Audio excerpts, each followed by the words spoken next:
7, where we're going to start talking about what happens after those first few milestones are done.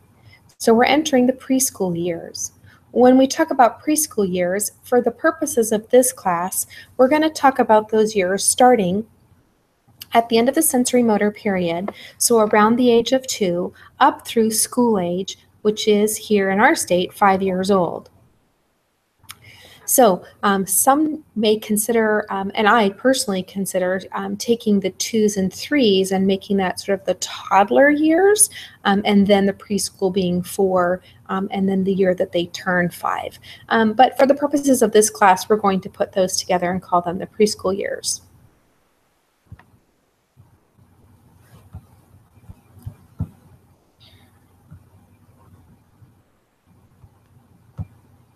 So here we have the 2s.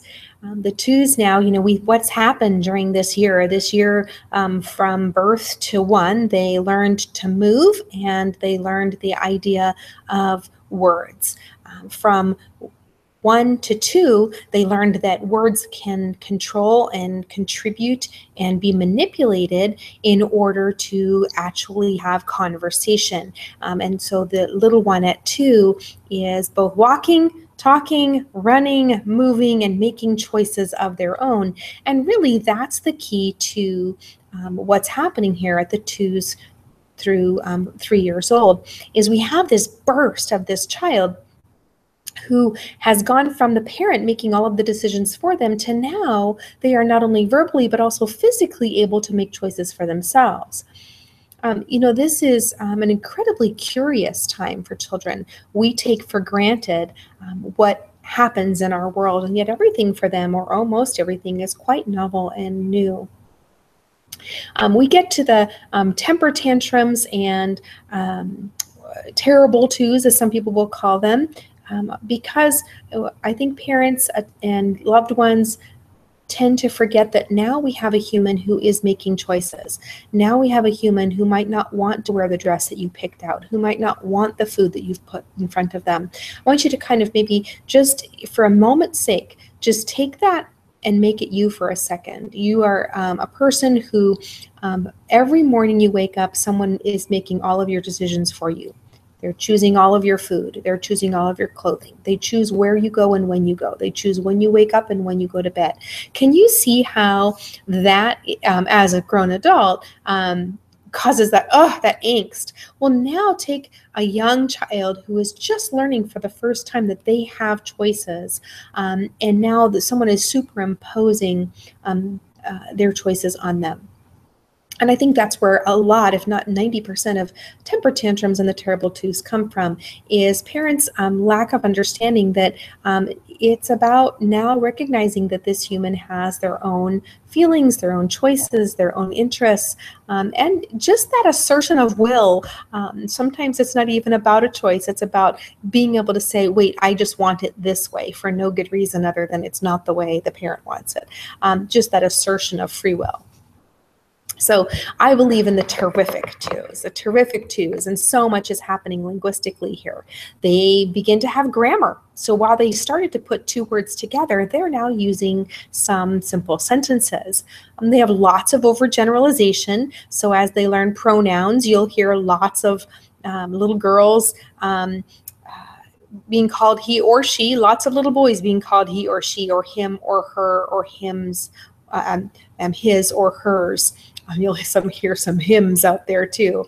And that's just that overgeneralization that once they figure out there is a pronoun, they're not quite sure how to sort it out and how to make it gender specific or person specific. And so they just kind of play with it a little bit.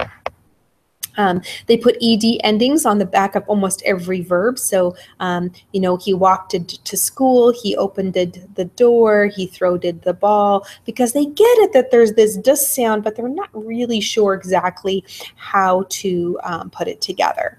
But this independence from their parents, what I call being past the lick 'em and stick 'em stage, they no longer go just where you put them or want them to be. They now go and want to explore based off of their own interests. They have conversations and they are mobile. So as we move forward, we're going to keep moving forward with some more vocabulary that you need to become acquainted with. And here on this slide, you will see some more vocabulary. Morphemes, which is the smallest meaningful unit of language. So it's the smallest part of a word that carries meaning. So there's bound and unbound morphemes. Bound morphemes mean that they have to be attached to another word for it to hold a meaning. Unbound morphemes mean that they can stand on their own. So cat is an unbound morpheme. It doesn't have to be attached to anything for it to hold meaning. But ing is a bound morpheme, meaning it has to be attached to something in order for it to have meaning. So it has to be attached to like the word run, so running, or it has to be attached to walk, walking. Walking is two morphemes, but one is a bound morpheme, ing, and one is an unbound morpheme, walk.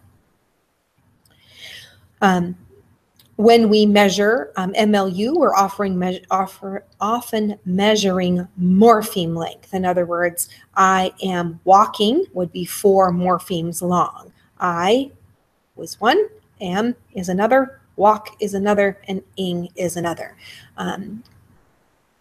Semantics is the next word that we must share a knowledge and understanding of, and it is the word that means essentially vocabulary. It is the manipulation of words, how we use words in our language, the knowledge, use, and understanding of vocabulary and words and how they are used. So that is semantics. If you think of vocabulary, you'll be right on track when talking about semantics. Pragmatics, as we've talked about before, is social language. It's the social rules of language, the how and the why. It is the intent of language. It is how far do I stand from someone? What does my facial expression say? My body language say? That is pragmatics. Syntax is word order, the order in which I put words to have them be a meaningful sentence. So you don't say, am walking I. You say, I am walking. Unless you're Yoda, he was known for using an not typical English syntax. That's what made him interesting in his language. Languages have their own syntax that we recognize as being true to that language. And syntax is word order.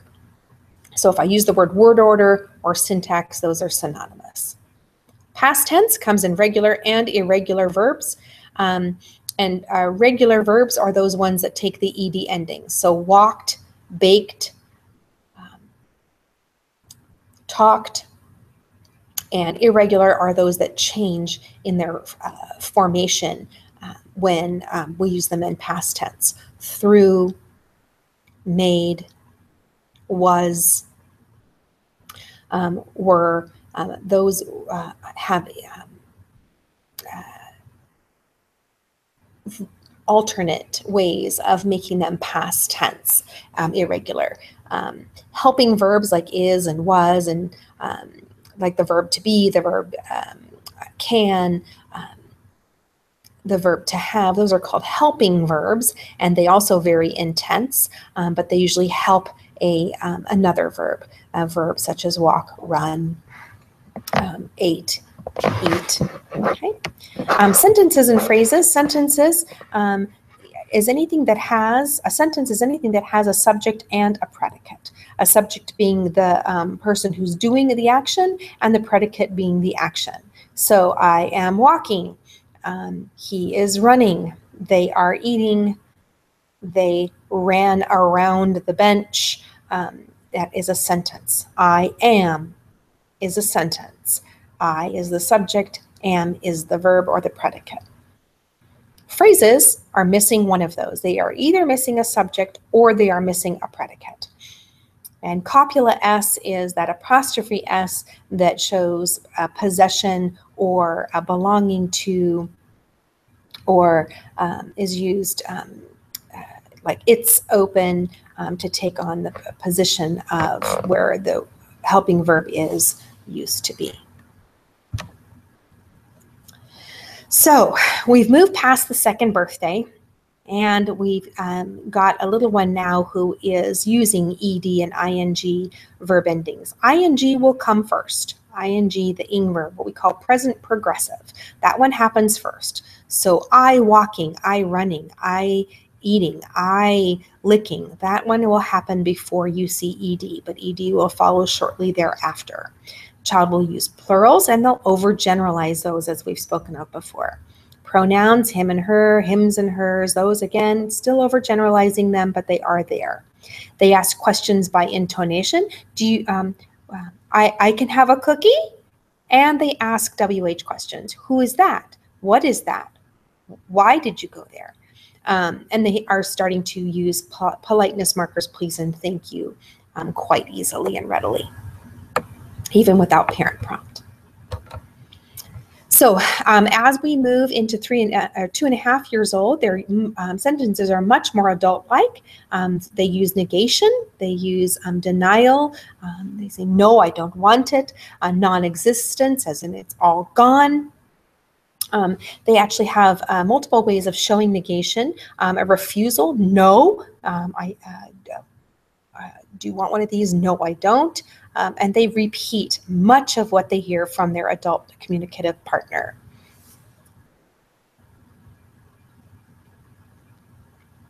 So word growth is happening extremely rapidly right now. It happens likewise in the adolescent years, but in the preschool years, word mapping or fast mapping is amazing, and they learn up to 9 words a day, sometimes more, but 9 words on the average.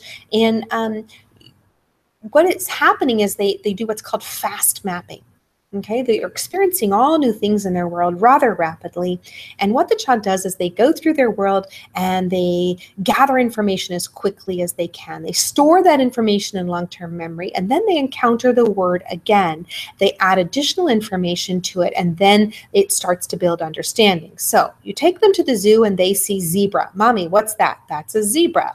Zebra, horsey. No, not a horsey. That's a zebra. Look, it has black and white stripes. Look, it is running over there. Look, there's a baby zebra. Look, the zebra's next to the giraffe. Giraffes and zebras live together. And so the baby is acquiring this new word, zebra. Zebra is different than horsey. Mommy said it's different. It has black and white stripes. Okay, got it. Looks like a horse, but now they're creating a new schema. Remember when they went through that? Okay, I was going to put that, I was going to accommodate and assimilate, put that in with horsey. Nope, going to have to accommodate, create a new one. It's going to be called zebra. They go home, they read a book. Mommy sits down and reads a book that has zebra in it. And baby goes, zebra?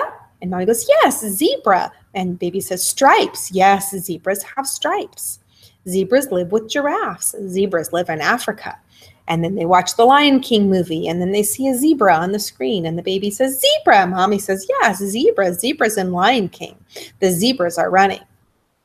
And baby has gathered information so that now zebra is a word that they have. And that's how they go through fast mapping.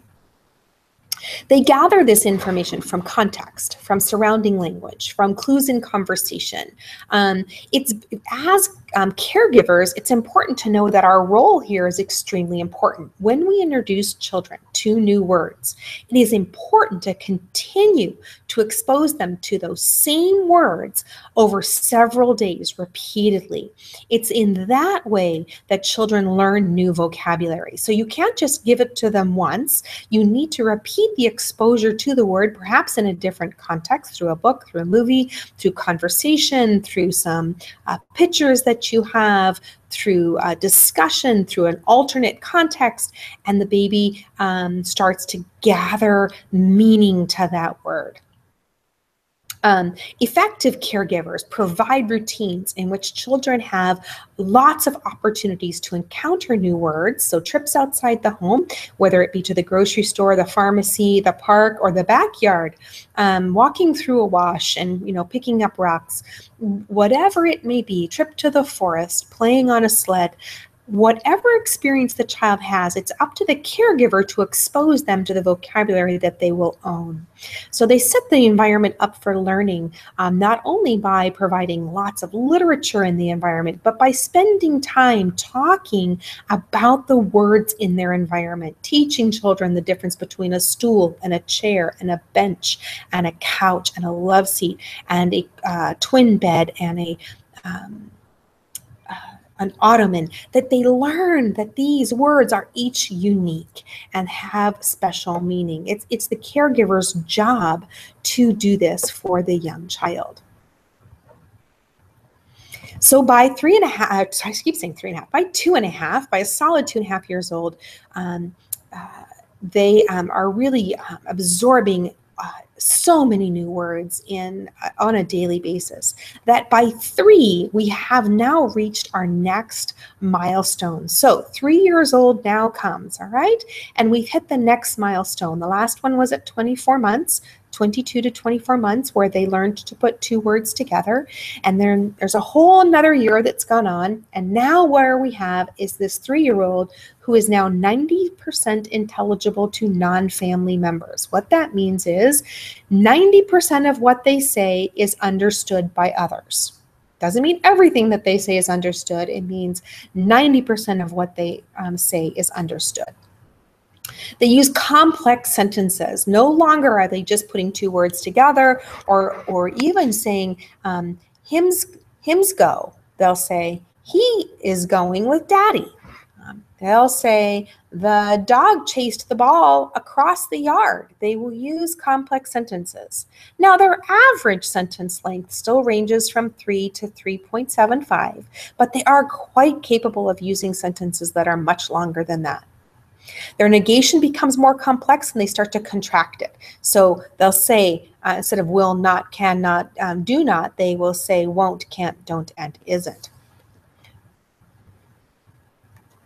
So stage 5 is reached by what we call 46 months of age, and 46 months of age is the next mile marker. The next mile marker is the time by which the children have mastered the basics of language. Okay, what that means is they have basically acquired the language in which they were born into. They use vocabulary, pragmatics, syntax, morphology that is similar to that of the adults around them. Their language has been mastered. They are masterful users of the language in which they were brought into. And they are now into the process of refining communication.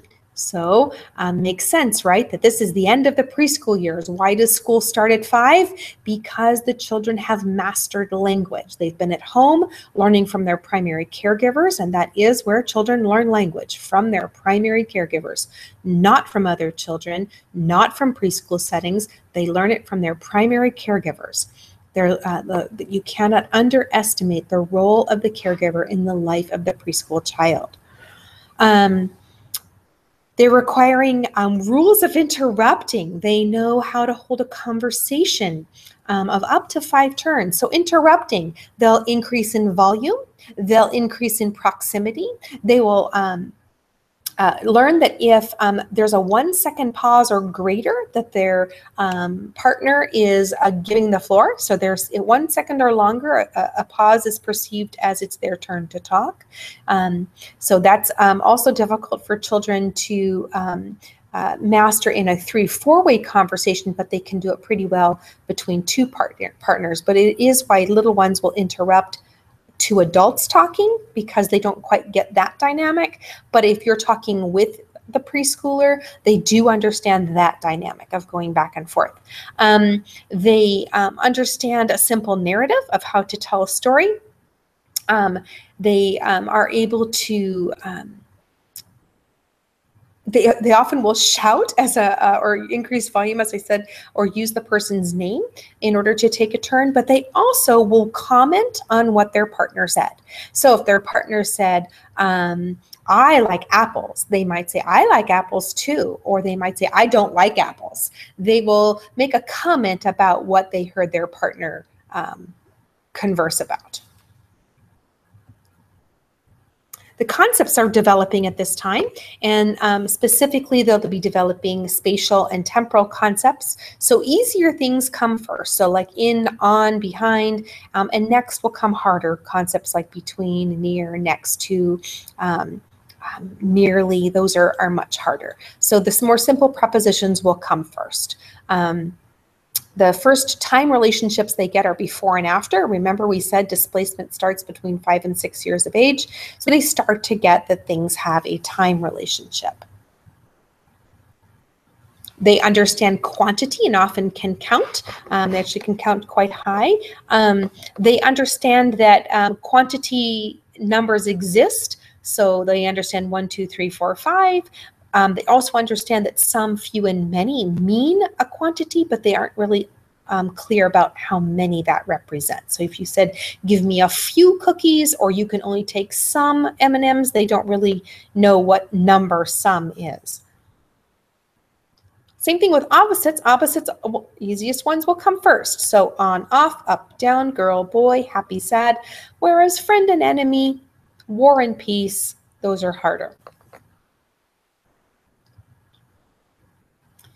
You can see more and more as the child has progressed through the preschool ages how language and cognition are connected. So there's a definite dance between the two. One cannot clearly develop excellent language skills when one's cognition is not in place. There is this nature-nurture battle. Yes, environment still matters. Yes, the role of the caregiver is key.